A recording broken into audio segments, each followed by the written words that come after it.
안녕하세요. In today's video, we're looking at the formation of thyroid hormone in 7 easy steps. Actually, 10. I just summarized it to 7 steps.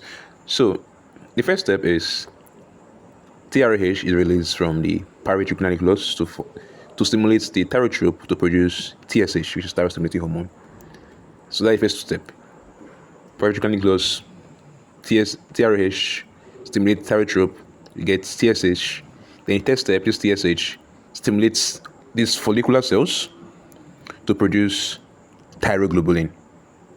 Now, for the fourth step, iodide trapping occurs in the thyrotrope. You can see iodine leaving the blood to enter these follicular cells.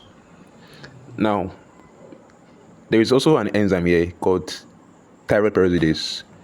It oxidizes this iodide to form iodine. The next step is the tyrosine in the thyroglobulin is iodinated. And after iodinated, it forms DITs and MITs. DIT is diiodotyrosine, MIT is monoiodotyrosine. You can see here this TPO.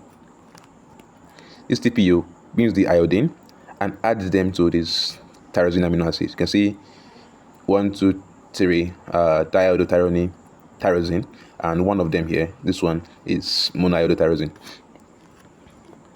After that, you have the coupling of the DITs and MITs. Now, 2 DIT will give you tyrosine, which is T4. 1 MIT and DIT will give you then triiodotyrosine, which is T3. Now, what happens next is that there is endocytosis of the thyroglobulin, which has been iodinated.